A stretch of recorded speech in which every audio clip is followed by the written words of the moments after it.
Newfoundland, hopes, dreams, and horses. We went to the Calgary Stampede. I loved it.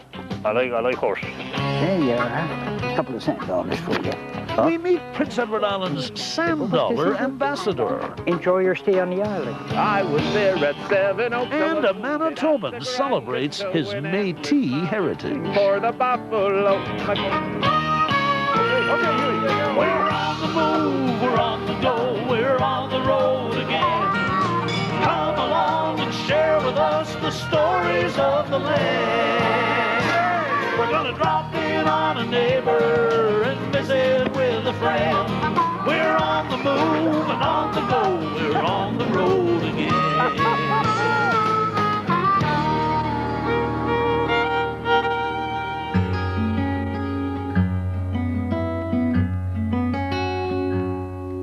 I'll sing you a song of the Hudson's Bay. It's a curious tale but true, about the lives of the fur trade men. Listen and I'll tell it to you. Hi again, everybody. I'm Wayne Rostad, and welcome to On the Road Again. In cemeteries like this all over Manitoba, there is a rich history buried beneath many of these tombstones, the history of the Métis.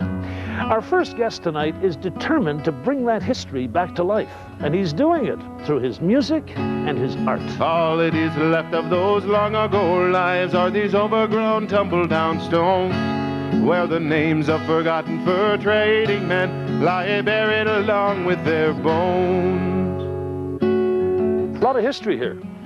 Lots of history. Many of my ancestors are buried in this graveyard.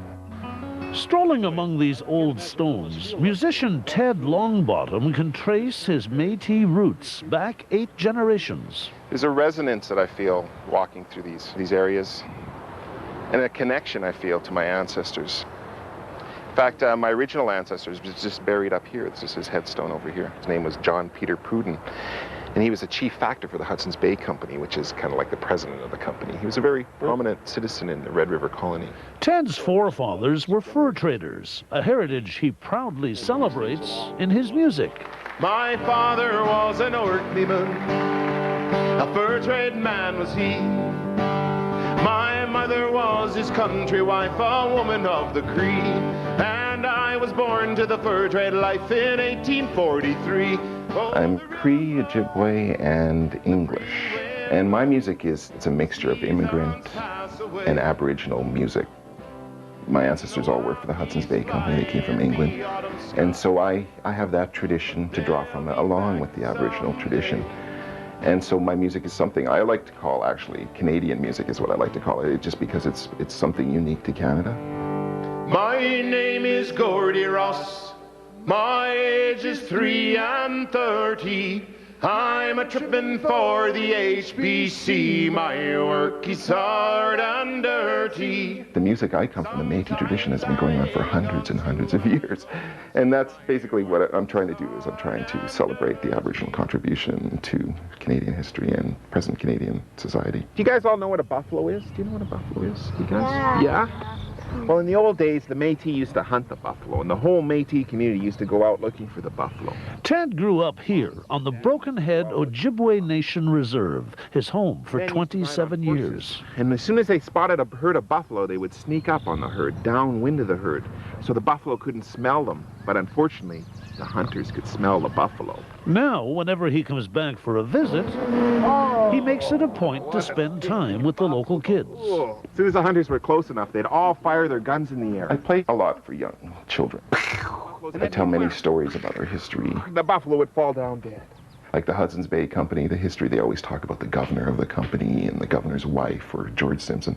I'm sick of hearing about them. They didn't do any real work in their life, you know, those people. It was the actual people who built it, like my ancestors, who built the roads, who worked on the riverways, did the exploration, provided the food for the fur trade, which was the buffalo meat. The buffalo's going to lead us in a song now that's called the Buffalo Song, and you guys can help us out by clapping. And it's an exciting history. And it gives kids a sense of pride in themselves, you know. I I was there at Seven Oaks. I was wounded at the Grand Coteau. In endless miles of trail I've wandered, searching for the buffalo. My pony was a mighty runner, her mane like fire, two eyes like coal. We charge among the herd like thunder. The world was full of buffalo. Ted has been a professional musician for about 3 years now. Before that, he worked as a lumberjack, steel worker, even as a prison counselor. His music career actually started quite by accident. I was hit from behind at an intersection by a moron. It basically stopped me from doing any physical labor at that point. I've been physically enabled since January 1990. After the accident, I took up drawing just because it, kept the pain off my mind, and because I was laying around for a few years doing nothing, so I had to do something. So I just started drawing. Why did you choose to go the comic route? It's just a great medium. The stories themselves are just things that I had to tell. When he heard we could only speak Ojibwe, he called us savages. Like I do one about a residential school. The school truant officer smacked him, but he wouldn't stop. I attended a residential school as a child. Shut up, you little bastard. There was a whole generation of Aboriginal people who were taken and abused. It was a horrible episode in our history. Am I a comic artist, or am I a musician? What am I? Drawing helped pass the time and helped Ted cope with his chronic pain following the accident. But he still had to find a way to make a living. I remember at one point I was putting on my shoes and I just fell on the floor. I couldn't get up. I was laying there for like a half a day or something. And that's when I decided, I can't be a physical laborer anymore. I can't do any of that kind of stuff. And so I started looking at options of what I could do. I was thinking maybe I could go to school and learn, take up some kind of computer trade or something, but I didn't know anything about computers. Or what I did know was music. The rifle pits lie silent down beneath the empty sky.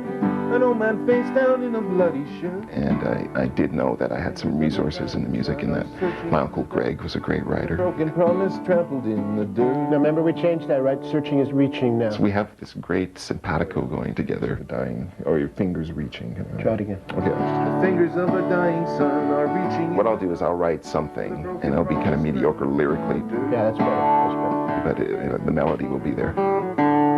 And I'll give it to Greg, and he will make it so good. I can't describe how good the man is. He's my uncle, but I think he's, up there with many of the best writers. To dream once more, the dream of old, to hold it to my heart. He and Greg began to write songs about what they knew best. Louis turned to Gabrielle. We'll go back to that first one. Métis history, and went on to produce their first CD. We've come a long way from that cold shore.